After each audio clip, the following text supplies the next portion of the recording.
শুরু থেকেই ঝড়, সঙ্গে গোলের সুনামি, যার জেরে স্রেফ ভেসে গেল কাজাকিস্তান। পুরুষদের এশিয়া কাপ হকিতে পুলের ম্যাচে ভারত খেলতে নেমেছিল দুর্বল কাজাকিস্তানের বিরুদ্ধে এবং এই ম্যাচে ভারত জিতল 15-0 গোলের ব্যবধানে। প্রতিযোগিতার প্রথম দুই ম্যাচ চীন এবং জাপানের বিরুদ্ধে জয়ের ফলে ইতিমধ্যেই ভারত সুপার 4-এ পৌঁছে গিয়েছিল। পুলের এই ম্যাচটি ছিল কার্যত নিয়ম রক্ষার, আর সেই ম্যাচেই নিজেদের ফিরে পেল পরপর দুটি অলিম্পিকে ব্রোঞ্জ পদক জয়ী ভারতীয় দল। প্রথম দুটি ম্যাচে ভারতের পারফরমেন্স খুব একটা উজ্জ্বল ছিল না, দুটি ম্যাচেই কোনো ক্রমে জিতেছিল তারা। সমালোচনাও হয়েছিল ভারতীয় খেলোয়াড়দের। খেলার দিন যেন সব সমালোচনার জবাব দিতেই মাঠে নেমেছিলেন হরমনপ্রীত সিংরা। ভারতের হয়ে হ্যাট্রিক করলেন তিনজন, হ্যাট্রিক সহ 4 গোল করলেন অভিষেক, হ্যাট্রিক করলেন সুখজিৎ সিং এবং যুবরাজ সিং, একটি করে গোল করলেন হরমনপ্রীত সিং, অমিত রোহিদাস, রাজিন্দর সিং, সঞ্জয় সিং এবং দিলপ্রীত সিং। দলের পারফরমেন্সে খুশি কোচ ক্রেগ ফুলটন। সুপার 4-এর আগে যে তিনি এটাই চেয়েছিলেন সেটা জানিয়ে রাখলেন। খেলা শুরুর 5 মিনিটের মধ্যেই দুরন্ত গোলে ভারতকে এগিয়ে দেন অভিষেক। 8 মিনিটে ফের গোল করেন তিনি।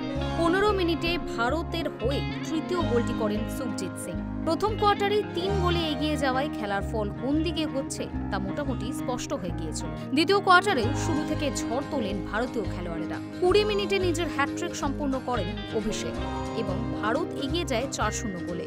24 মিনিটে ভারতের হয়ে পেনাল্টি কর্নার থেকে পঞ্চম গোলটি করেন যুবরাজ সিং। 26 মিনিটে আবার পেনাল্টি কর্নার পায় ভারত।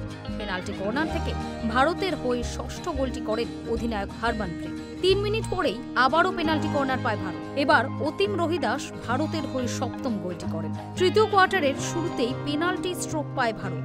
31 মিনিটে পেনাল্টি স্ট্রোক থেকে নিজের দ্বিতীয় এবং ভারতের অষ্টম গোলটি করেন যুবরাজ। পরের মুহূর্তেই দারুণ শটে ভারতের হয়ে নবম গোলটি করে যান রাজিন্দর সিং। 32 মিনিটে দশম গোল করে ভারত। এবার গোলদাতা সুখজিৎ সিং। 38 মিনিটে ফের গোল করেন সুখজিৎ সিং। তৃতীয় কোয়ার্টারের শেষে ভারত এগিয়ে যায় 11-0 গোলের ব্যবধানে। চতুর্থ কোয়ার্টারেও ভারতের ঝড় থামেনি। 47 মিনিটে পেনাল্টি স্ট্রোক থেকে দলের দ্বাদশ এবং নিজের তৃতীয় গোলটি করে যান যুবরাজ। এরই মাঝে সামান্য সময়ের জন্য আক্রমণে উঠে এসেছিল কাজাকিস্তান। পেনাল্টি কর্নারও তারা আদায় করেছিল, কিন্তু তা কাজে লাগাতে পারেনি। পাল্টা আক্রমণে 54 মিনিটে ভারতের হয়ে 13তম গোলটি করেন সঞ্জয় সিং। এর ঠিক 1 মিনিটের ব্যবধানে দিলপ্রীত সিং ভারতের হয়ে 14তম গোলটি করে যান। 59 মিনিটে ফের গোল করেন অভিষেক। দুরন্ত জয়ের পর স্বাভাবিকভাবেই তৃপ্ত ভারতীয় দলের কোচ ক্রেগ ফুলটন। তিনি ম্যাচের পর বলেন, এটাই তো চেয়েছিলাম, আমরা আগেই সুপার 4-এ চলে গিয়েছিলাম, ফলে কাজাকিস্তানের বিরুদ্ধে ম্যাচে আমরা একটু সতর্ক হয়েই নেমেছিলাম যাতে চোট আঘাত না লাগে। আমাদের আত্মবিশ্বাসে কোনো রকম ঘাটতি ছিল না।